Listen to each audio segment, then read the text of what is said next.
Comment trouver le bonheur? C'est une question que va se poser chaque personne à un moment donné de sa vie. Comment est-ce que je peux trouver mon bonheur? Certains vont le chercher dans une carrière professionnelle, d'autres à travers la famille, les enfants, d'autres encore à travers une passion, à travers un plaisir, à travers le sexe, l'argent, la drogue, l'alcool, qui sait? En fait, tout vient d'un désir de vouloir s'accomplir. Et je te propose de voir ensemble ce que l'on va nommer désir, ce que l'on va nommer péché, ce que l'on va nommer volonté de Dieu et volonté personnelle, et comment tout ça se met ensemble, comment tout ça fonctionne, et on va pouvoir tirer quelques ficelles pour s'approcher du bonheur. Bonjour à toutes et à tous et bienvenue pour une nouvelle vidéo de la source intérieure. Et comme d'habitude, tu peux t'abonner à la chaîne ou rejoindre la chaîne pour accéder aux vidéos qui sont réservées aux membres de la chaîne. Voilà. Donc le bonheur, le désir, volonté de Dieu, ma volonté, qu'est-ce que c'est tout ça?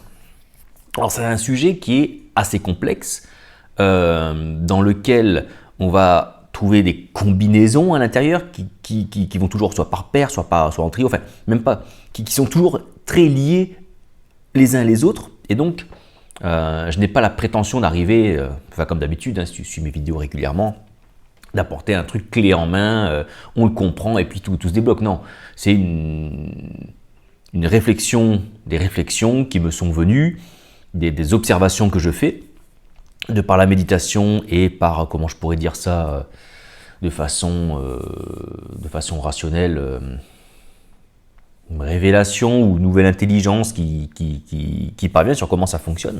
Mais je ne suis pas le premier ni le dernier à qui ça arrive.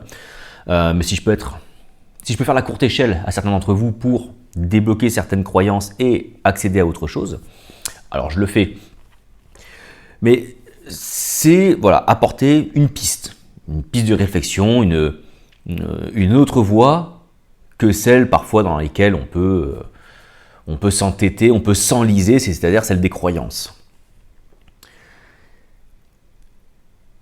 Longtemps, dans les milieux religieux que j'ai fréquentés à l'époque, on me parlait de faire la volonté de Dieu et pas ma volonté. Et donc du coup, ça quand on le prend un peu au pied de la lettre et qu'on le vit de façon un peu trop intense, ça peut vite devenir problématique, ça peut vite devenir, j'ai envie de dire, source d'angoisse, source de détresse, source de désespoir. Et dans certains cas extrêmes, certaines personnes, d'autant plus si la croyance et la peur de l'enfer et l'espoir du paradis a pris le pas, on fait une espèce d'amalgame entre faire la volonté de Dieu et avoir une récompense. Et du coup, on cherche à définir quelle est la volonté de Dieu et surtout pas la mienne. Et à chaque fois que l'on va vouloir faire quelque chose, on va venir se poser la question à savoir, est-ce que c'est ma volonté ou celle de Dieu? Alors, j'ai abordé déjà un petit peu ce truc-là dans la vidéo sur, je ne sais plus comment je l'ai appelé, c'était la vidéo qui a 15 jours, c'était sur la volonté personnelle, je ne sais plus, ou le libre. Sommes-nous libres? Est-ce que le libre arbitre existe? Voilà, c'était cette vidéo-là, où finalement on commence à toucher du doigt un petit peu cette question-là. Et donc je disais dans cette vidéo-là que moi, à l'heure actuelle, aujourd'hui en tout cas, j'ai une vision, une compréhension des choses assez qu'on va appeler, parce qu'on aime bien les termes, le déterministe. C'est-à-dire que je pense que nous n'avons pas de libre arbitre tel qu'on le conçoit, alors que je pense que toutes nos actions, tous nos désirs, nos volontés, nos choix sont en fait dictés par nos expériences de vie. Voilà, et c'est ça qui va nous faire prendre le choix A, le choix B, le choix C. Et comme parfois ces mécanismes sont dans ce qu'on va appeler le subconscient, l'inconscient, du coup comme ils ne sont pas dans la conscience de surface, j'ai envie de dire, ils nous paraissent donc pas réels. Et donc on a cette impression en fait de faire notre propre volonté, d'avoir notre propre choix, d'avoir notre libre arbitre, alors qu'en fait il n'en est rien. On va essayer de creuser un petit peu plus ça. Et on va parler de notion de péché et de la volonté, du désir, et on va peut-être même parfois parler, on va aborder aussi le sujet même de la dépression. L'homme, en vivant, s'est aperçu qu'il éprouvait du désir, qu'il éprouvait des envies. Et il désire, il envie, j'ai envie de dire, par rapport à ce qu'il voit. Alors quand je dis ce qu'il voit, c'est par rapport à ce qui est extérieur à lui. Il voit des choses à l'extérieur de lui et il se dit, si j'obtiens ça, si j'arrive à ce niveau-là, si j'arrive à l'acquérir, à le dominer, à le posséder, alors j'aurai assouvi mon désir et peut-être que je serai heureux. Alors je serai heureux, j'aurai le bonheur, je me serai accompli, je serai entier. Et donc derrière, sous-entend que je serai moi-même, je serai enfin arrivé à une certaine forme de finalité de qui je suis. Alors parfois on n'y arrive pas. Ça crée de la frustration, puisqu'on désire quelque chose et on n'y parvient pas. Et parfois on y arrive, et à l'instant T où on parvient, il y a cette joie de se dire « Ah, j'y suis arrivé, ça y est, j'ai saisi ce que je désire, j'ai saisi le but. » Malheureusement, c'est au bout d'un certain temps, plus ou moins long, ça dépend du désir, ça dépend de l'intensité du désir, et j'ai envie de dire de l'apport matériel que va avoir la finalité de ce désir, mais au bout d'un certain temps, ça tombe. Tout ça, ça tombe. Et donc, il va falloir se mettre en... On va se rendre compte donc, que finalement, ce n'est pas ça qui me rend heureux. Et alors, on va se mettre en quête d'un autre désir. On va se dire, ah, bah ça m'a pas rendu heureux. Ah, mais attends, je suis bête. Peut-être que ça, si j'avais ça aussi, alors je serais heureux. Et donc, on se met en quête d'un nouveau désir. Et ça, il y a des gens qui l'ont très bien compris, c'est ce qu'on appelle la société de consommation. Voilà. Elle joue typiquement sur ce biais-là. Achète ça et tous tes problèmes seront résolus, en tout cas dans ce domaine-là. Tu l'achètes, t'as encore d'autres problèmes. Hop, la semaine d'après, on te sort un nouveau produit. Ah ouais, mais attends, maintenant tu as ce problème. Et en fait, on te montre toujours un problème dans le but de toujours te vendre quelque chose. Voilà, c'est ça l'objet. Et quand tu prends les gens qui vendent des formations, ils te disent ça très clairement. Hein. Ils te disent, pour vendre un produit, il faut trouver le problème des gens. Trouve le problème des gens, apporte-leur la solution et tu le vendras ça comme des petits pains. Et alors le problème, c'est pas de le vendre. Si ton produit effectivement répond à un besoin, pourquoi pas? Enfin, je ne suis pas contre la vente de ces choses-là. Si tu as un produit qui répond à un besoin et qu'on le vende parce que derrière il y a un travail, il y a une réflexion, il y a de la production de matière, voilà, c'est l'offre et la demande, ça, il n'y a pas de souci avec ça. Le problème, c'est lorsque l'on va venir créer des problèmes qui n'existent pas, on va créer des besoins qui n'existent pas pour créer le désir qui, à la base, en fait, ne sert à rien. Et l'homme, avant même la société de consommation, marchait déjà comme ça. Et on a vendu, enfin, dans la révélation de l'humanité, l'humain s'est dit, mais il y a peut-être quelque chose qui s'appelle Dieu, qu'on va nommer Dieu. C'est comme ça que le terme nous est arrivé, nous, dans notre culture, dans notre civilisation, on appelle ça Dieu.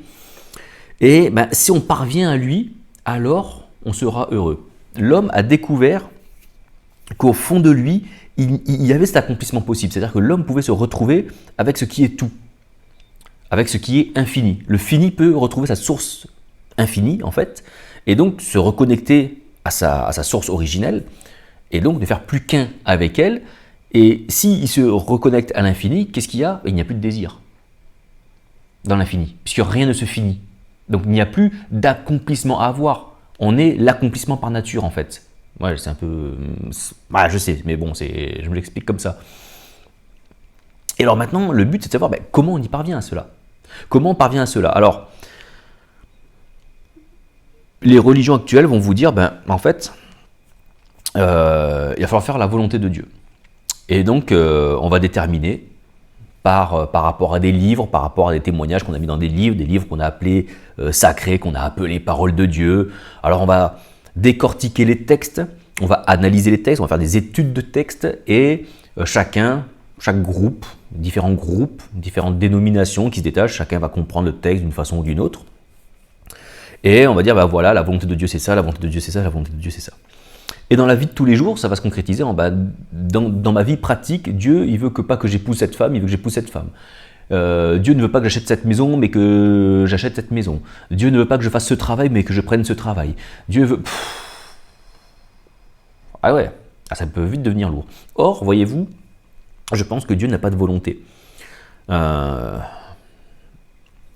Nous, on se met en mouvement, l'homme se met en mouvement par rapport à un désir. C'est-à-dire qu'on se lève et on se met en action, on se met en mouvement pour assouvir un désir. Parce qu'on a un désir, alors on veut se mettre en mouvement. Et c'est ça la dépression. C'est-à-dire qu'à partir du moment où tu n'as plus de désir, déception, tu as tout essayé, rien n'y fait, tu abandonnes tout désir. Tu te mets en dépression, qu'est-ce qui fait? Tu te lèves plus le matin. Tu restes dans ton lit, tu n'as plus envie de bouger. Ce qui fait bouger l'homme, c'est le désir. Ce qui fait bouger l'homme, c'est le désir. Ce qui fait bouger l'homme, adamique, j'ai envie de dire, l'homme pécheur, on va venir au terme de péché, tu vas voir. C'est ça, il se lève pour accomplir son désir. Et donc, comme l'homme a quelque part perçu que Dieu était un mouvement, il s'est dit, si Dieu se meut, du verbe mouvoir, j'ai révisé mes conjugaisons, j'espère, si Dieu bouge, si Dieu se met en mouvement, c'est parce qu'il a une volonté. Et donc Dieu a une volonté.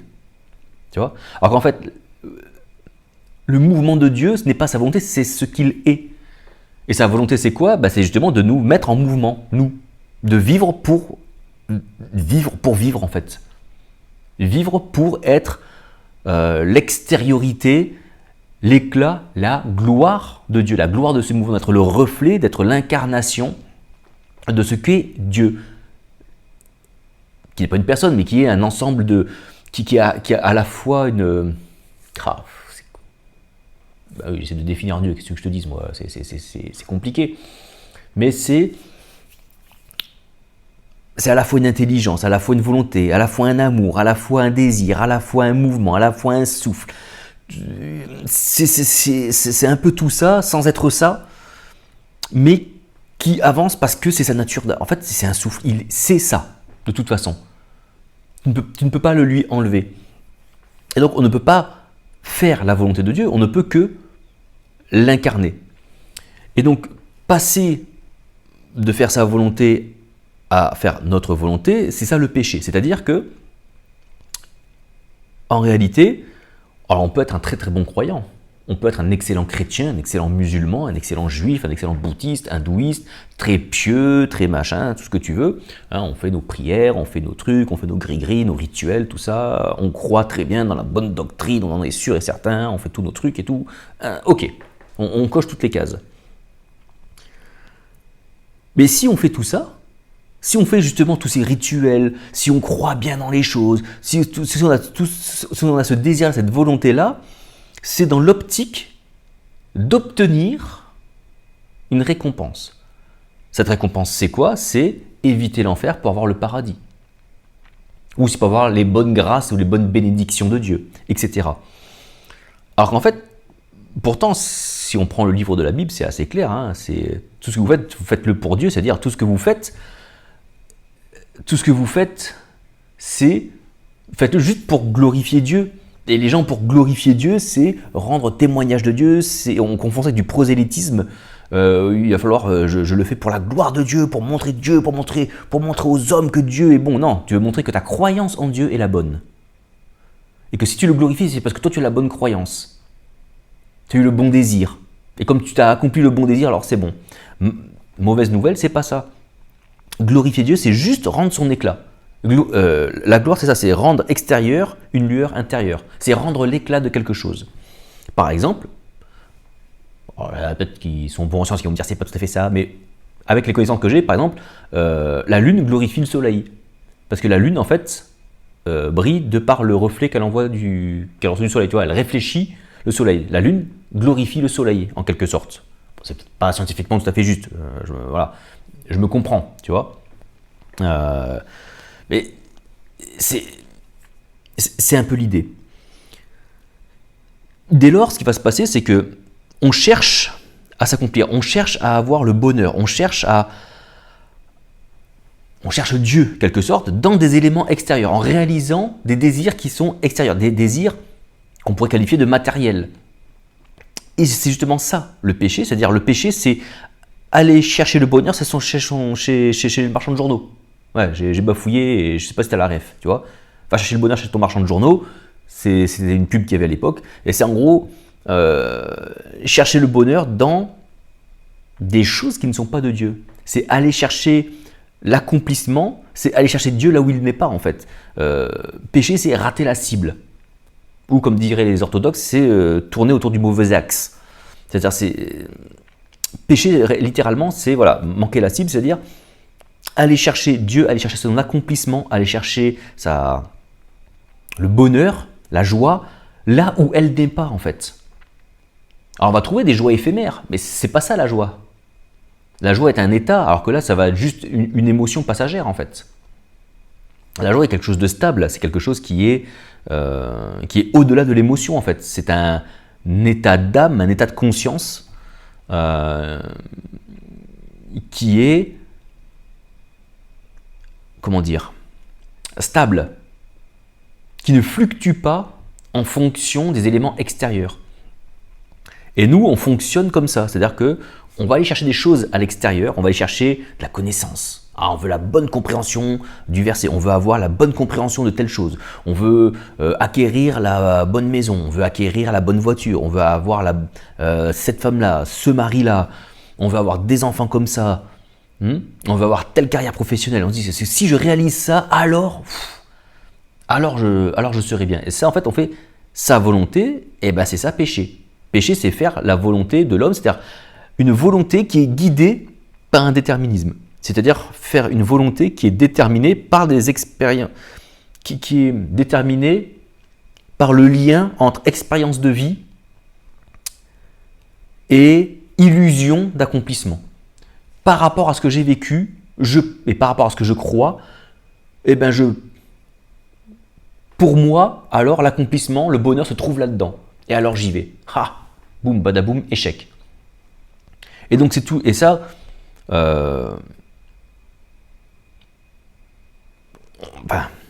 c'est tellement criant. C'est-à-dire que si avoir une famille, si avoir de l'argent, si avoir une carrière professionnelle réussie, si avoir des biens matériels complètement fous,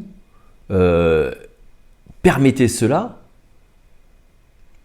ça se saurait quand même. C'est-à-dire qu'au bout d'un moment, les ultra riches nous auraient dit, nous on a trouvé le bonheur, c'est dans l'amas, dans l'abondance des biens matériels. On se rend compte que tout ça, c'est faux, puisqu'on voit bien qu'il y a des gens riches qui ne sont pas heureux, donc ce n'est pas ça.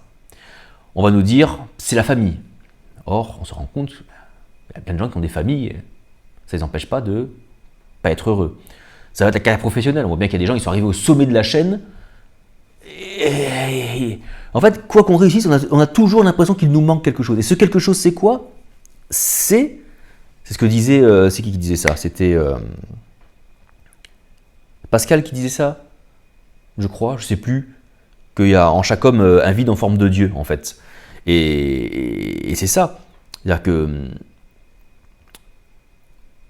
l'homme a un vide, et il veut le combler. Alors, il y a les non-croyants qui vont le combler avec les passions, qui vont le combler avec plein d'autres choses.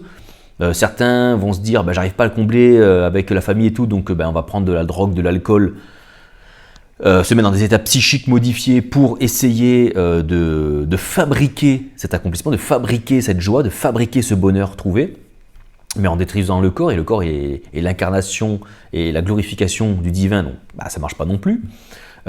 Et les croyants qui vont se mettre à se faire une image de Dieu et à atteindre une image de Dieu, qui vont essayer de servir Dieu comme un maître, qui vont essayer de le servir comme un gris-gris, comme une idole, ils vont le servir. Ils vont aller faire sa petite volonté, dire, moi je fais la volonté de Dieu. Tu fais pas la volonté de Dieu, en fait, c'est la tienne que tu fais.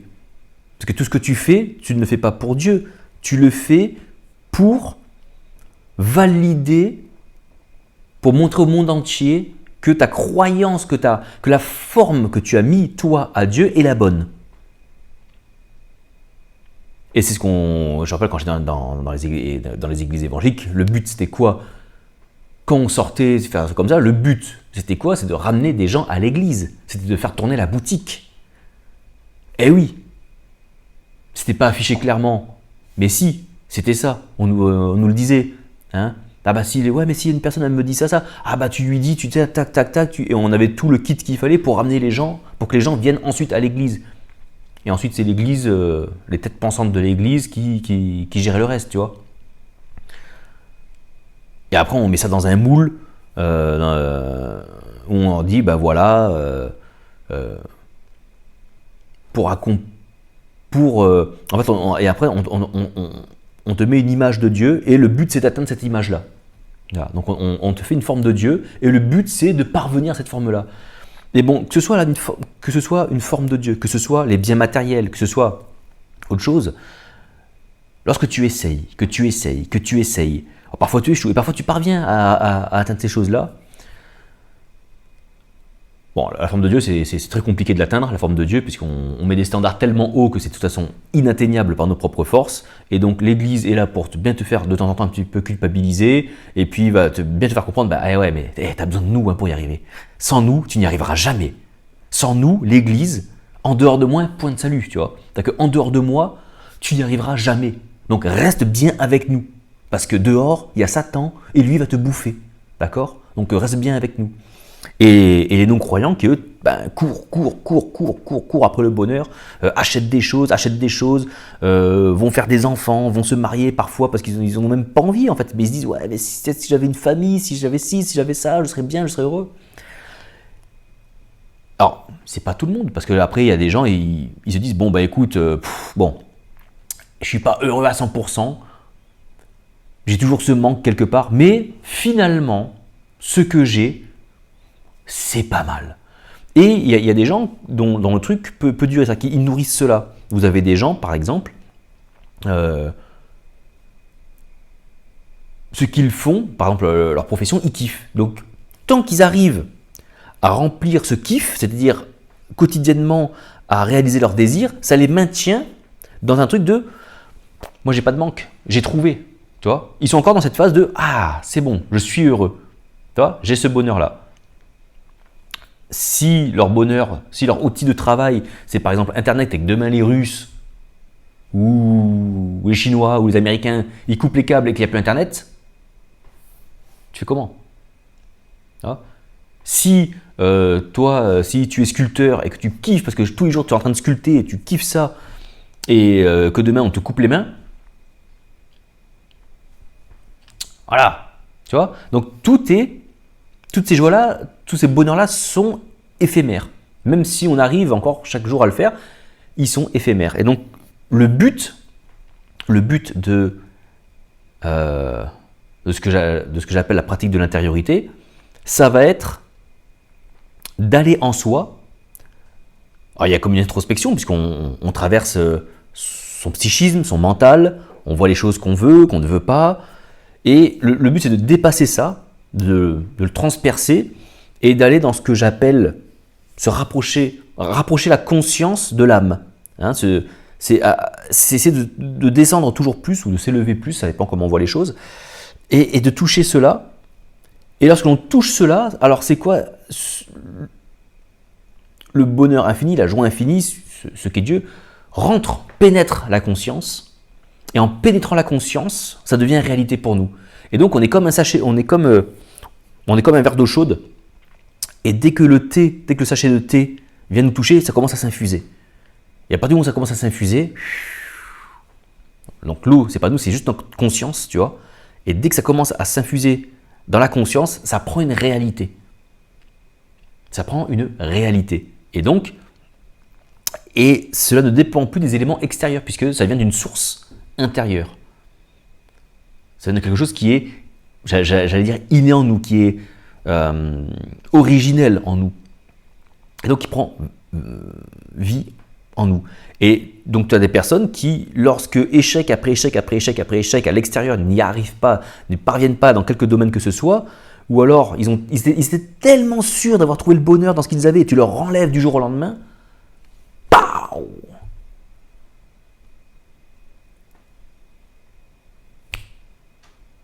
ils se foutent en l'air. ou ils vont tomber en dépression. Tu vois? Les deux ne sont pas forcément liés. Mais on perd cette envie de vivre, parce que c'est ça qui nous faisait vivre. Et on a oublié qu'en fait, on ne savait pas qu'on n'était pas fait, que l'homme n'est pas fait pour vivre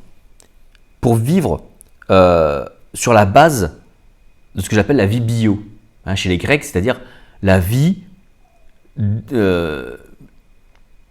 extérieure, la vie des conditions extérieures, mais que l'homme est conçu et fait et pensé pour fonctionner sur la vie Zoé, la vie du souffle. C'est l'incarnation de Dieu, c'est l'incarnation des lois physiques, des lois universelles, des lois quantiques, je ne sais pas comment on peut rappeler ça, que tout s'incarne, ce qui n'empêche pas que l'homme incarné vit aussi une vie bio, une vie où il est confronté aux éléments extérieurs, aux conditions extérieures. Hein, je ne suis pas en train de te dire que on est censé vivre dans une espèce de spiritisme, de spiritualisme, où tout n'est que évanescence. J'ai déjà mis en garde contre ces gens qui ont ces discours-là, ces discours un peu psy, un peu new age, un peu ah mais nous on est le tout, on est le rien, et puis tout n'est rien, et le je n'est pas le je, le moi n'est pas le moi. Ils te vendent des trucs où tu as l'impression qu'en fait ta vie, tu devrais être dans un nuage, hein, ou tu devrais être une gouttelette dans un brouillard, tu vois. Non. On est ça de par nature, et peut-être qu'on le redeviendra par notre mort physique, peut-être, j'en sais rien, mais à l'instant T, en tout cas là où nous sommes, on a cette matérialisation. Donc la matière n'est pas à rejeter. La matière est en plus une forme de glorification de Dieu. Donc, et il faut la prendre en compte. Le problème, c'est que, comme je le dis, l'homme pécheur a créé du mal, c'est-à-dire des choses qui ne sont plus adéquates, qui sont en dissonance avec la grande harmonie, que l'on se reprend en pleine figure, du coup. Et c'est ça qu'il faut gérer. Et c'est ça qui est compliqué dans le monde. Et c'est ce monde-là, ce monde-là qu'il nous faut quitter pour retrouver le monde nourri par l'incarnation du divin, la manifestation du divin dans la matière. Je me comprends. Donc, là, je vais finir ma vidéo. Je ne sais même pas le titre que je vais lui donner à cette vidéo, parce que c'est... J'ai envie de te partager ça, hein. J'ai pas de message précis à faire passer, mais j'avais... je vais passer... Alors, bien sûr, typiquement, ce type de sujet-là, c'est le type de sujet que l'on va développer quand on fait des ateliers. Hein, quand on fait les ateliers de l'intériorité, c'est typiquement le genre de sujet, c'est le sujet maître que l'on a, c'est-à-dire qu'on voit comment fonctionne l'humain, on le détaille, et lorsqu'on est en présentiel, évidemment, ça n'a pas la même dynamique, hein, c'est pas juste une demi-heure, on fait ça sur toute une journée, et ensuite, on met en pratique l'intériorité. L'intériorité, il y a une pratique qui est comme un kickstart, tu vois. Là, je reprends l'expression kickstart parce que ça fait partie des trucs que je faisais quand j'étais évangélique, on faisait les kickstart avec Last Reformation, c'est le démarrage, quoi. Bah, l'intériorité, c'est un petit peu ça, mais c'est pas, tu vas pas kickstarter des gens, tu vas te kickstarter toi-même, en fait. En fait, l'idée, c'est comme je te le disais, c'est difficile à expliquer. Alors je le dis avec mes mots, c'est peut-être maladroit, on pourra dire c'est oui, mais non, c'est pas comme ça, mais bon, bref, hein, je m'en fous, c'est mes mots à moi. C'est ça, c'est-à-dire que pour que Dieu prenne une réalité en moi, parce que si Dieu n'est pas réel, c'est-à-dire s'il n'est pas réel dans ma réalité à moi, alors à quoi bon?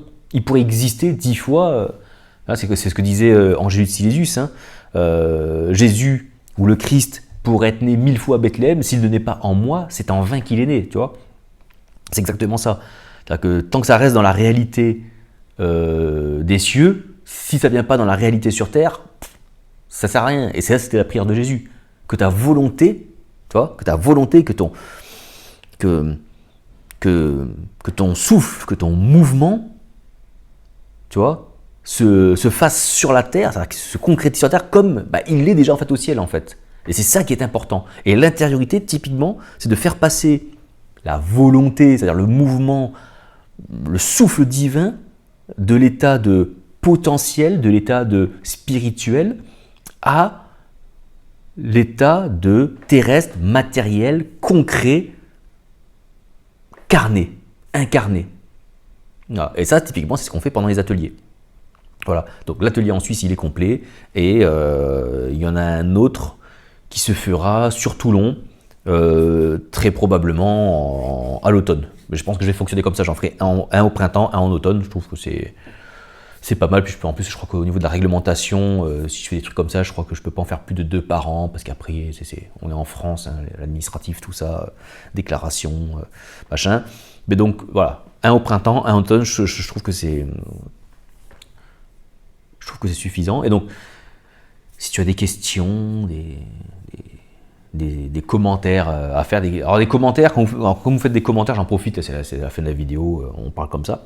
Quand vous faites des commentaires, moi, dites-vous une chose, c'est que quand je poste la vidéo, déjà j'ai oublié la moitié des choses que j'ai dit. Quand la vidéo, je l'ai postée il y a un mois, je me doute de ce que j'ai dit dans la vidéo, mais je ne me rappelle pas de tout ce que j'ai dit, tu vois. Donc quand vous me mettez un commentaire, pensez à ça, c'est que quand vous allez mettre le commentaire, je ne vais pas forcément me rappeler. Parce que parfois, il y en a, ils mettent des commentaires, ils me mettent 3 mots, parce qu'ils réagissent à chaud sur un truc que j'ai dit dans la vidéo. Enfin, moi, je vois le commentaire, je fais, point d'interrogation, quoi, de quoi il me parle. Ouais, mais dans la vidéo, tu as dit ça. Ah oui, d'accord, okay. Voilà. Donc, développez un petit peu, ou vous mettez le timecode. Hein, vous mettez le timecode de qu'est-ce que je dis, comme ça, moi je clique dessus, hop, je me réécoute, je fais ok, d'accord, et là je peux développer une explication, tu vois. Donc voilà, je te remercie encore pour ton attention, et puis comme d'hab, like, partage, comment, blablabla. Et je te dis à très bientôt pour un prochain partage. Ciao, ciao.